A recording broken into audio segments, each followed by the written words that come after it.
The main goal of this project is to promote the artistic creativity with children and youth from disadvantaged communities.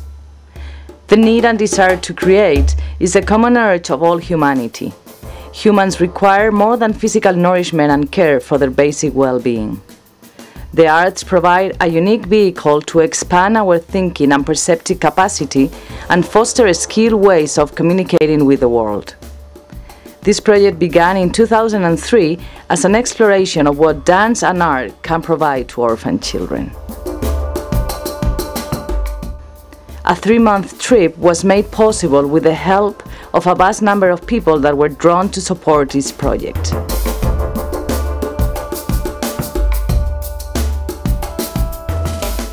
Uganda has 940,000 orphans due to the HIV/AIDS crisis, which has killed a huge number of people. A devastating war continues to rage in the northern parts of Uganda, where children are abducted and forced to take up arms and become rebels. The rest of the country is more stable and secure than the majority of other African nations. However, the arts and art education have long been ignored.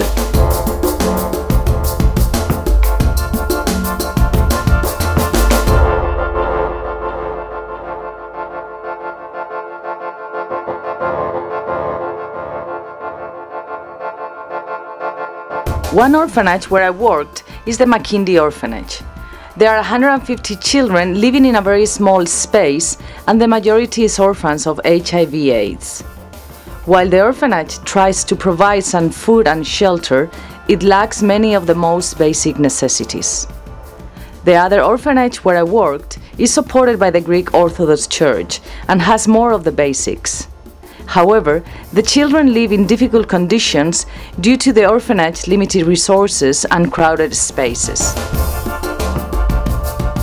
Dance and art is woven deep into the fabric of everyday African life and cultural celebrations. However, the orphans lack spaces, motivation, and opportunities to express themselves or explore their creativity. And as in most places throughout the world, the school administration does not consider movement and art an inroad to deepen learning.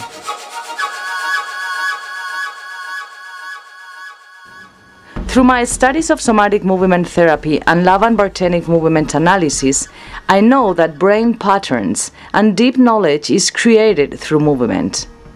At the orphanage, I work to create a space and time for the children to learn and explore their own creativity through the Lavan movement system. Through these structured activities, they are often able to find ways to express their uniqueness. Exploring on their own and in teams allows them to broaden their range of movement and expression and to interact with each other in various ways. The children were of mixed ages. They work in solos, duets and trios. They learn and dance the concepts of still forms and shapes. They work with levels to broaden the possibilities in physically expressive play, and with the concepts of sudden and sustained time effort. We work with the concept of direct and indirect space effort and relate this to achieving our goals in life.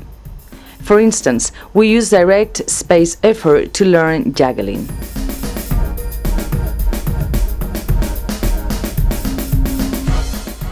As they learn the concept of strong weight effort, I ask them to push into each other as a way to learn to stand on their feet.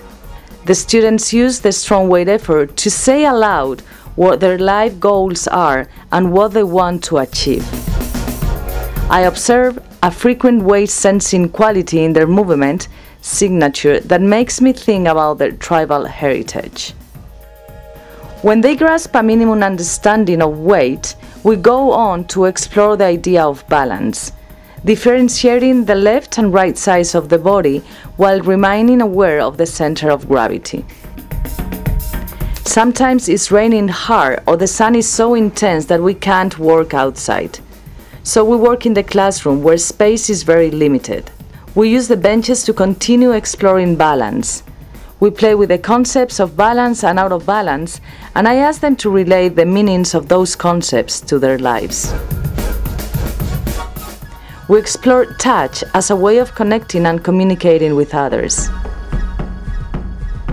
Working with props is very stimulating. It is a new and fun experience for them. Another working tool we use is the informal solo performances.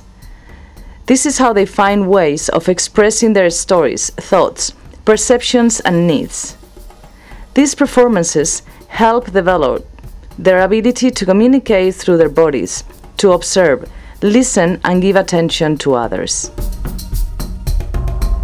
Sometimes I ask them to draw something related to the dance experience, and other times I encourage them to write in a journal. They find writing, drawing, or talking about their daily experiences a very new concept.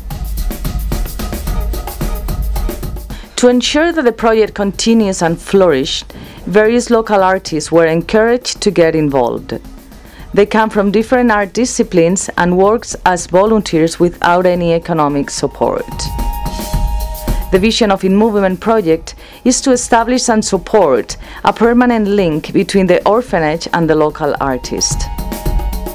This step of the project culminates at the Makindye Orphanage with a very festive party day, including body painting, drumming, dance, and basic contact improvisation. To see them in such a joyous state reaffirms the idea of their rich cultural heritage in dance and art.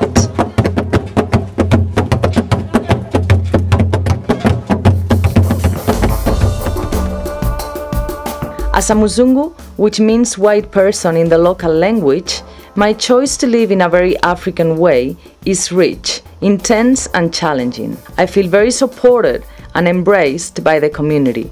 Other times I feel overwhelmed by the hardness of life in Africa and challenged by the cultural shock. It has taken a while since my return from Africa to assimilate this entire trip and develop a clear plan for the project's future. Thanks to this experience, the personal connections and the seed of the InMovement project already planted in Uganda, I now have a larger vision. We are a strong team of people with complementary skills and a cohesive vision to expand the scope and reach of this project. This experience helps me to confirm that the Laban system allows opening the doors of expression, power, and aliveness, very much needed in disadvantaged communities. I believe that the Laban system is not only an effective framework for dancers and performers, but it is also a powerful tool to share with all communities.